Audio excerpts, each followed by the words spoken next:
burns it at a very high temperature, usually in the region of between 800 and 1000 degrees centigrade.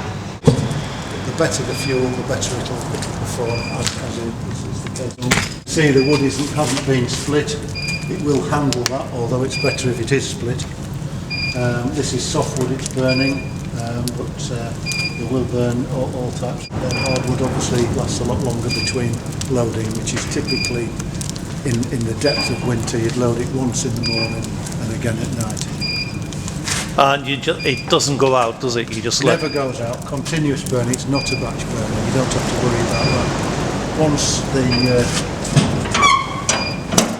water temperature in this jacket, which is in effect an integral buffer tank, which holds about 1600 litres of water.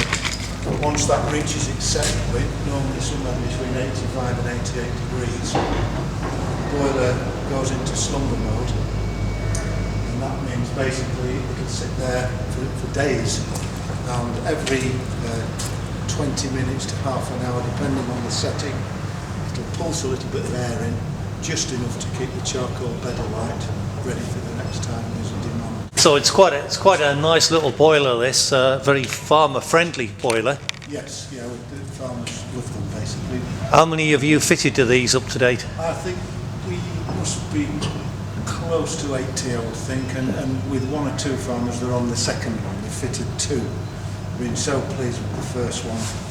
They fitted another one either hydraulically linked or to another part of the farm.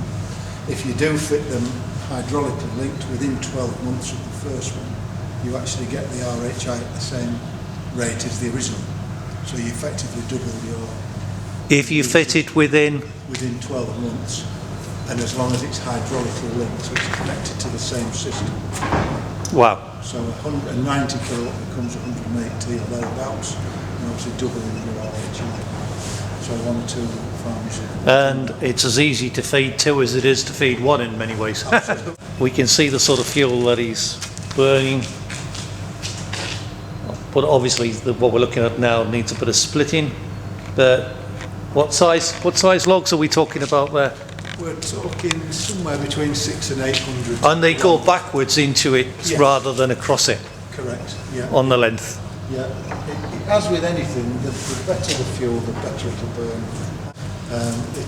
This has been in now, it's been operational, it wasn't really fully in operation until the beginning of winter. You know, if this is running out to its kilowatt requirement and a 90 kilowatt, how many tons of logs do you think that's going to burn in? For a 90 kilowatt, to get your 100,000 kilowatt hours, which is your allowance on the RHI, you're looking at about 30 tonnes, maybe 35 tonnes of good drive. Very good. So basically it's a very robust system. Farmer can feed, he's not a slave to the time of day he feeds it. He can, as you can see, you can open that door up and throw a few more logs on as he's passing. Yes. And he doesn't have to let it batch burn out, and it keeps itself alive, so he's not having to relight. So in terms of looking after it, it's pretty much a farmer system. It's just part of your routine. 2 or 3 minutes in the morning, 2 or 3 minutes in the night, job done, clean the ash out.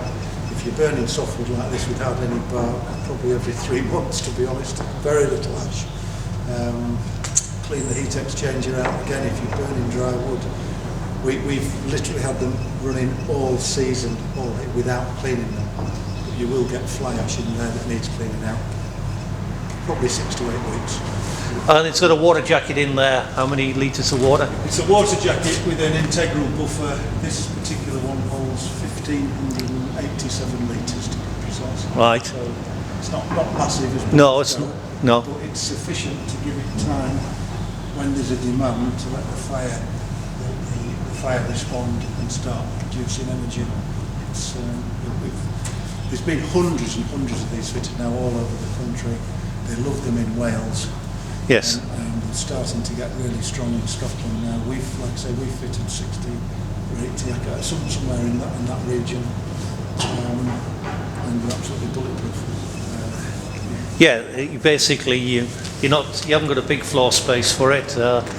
effectively you are the handling system, Yes. and so consequently you've got a boiler, and basically a boiler that's pretty not many moving parts on it really. Very little to go wrong, and if it does go wrong, every part is, if you can't fit the part in 5 minutes, you're doing something wrong.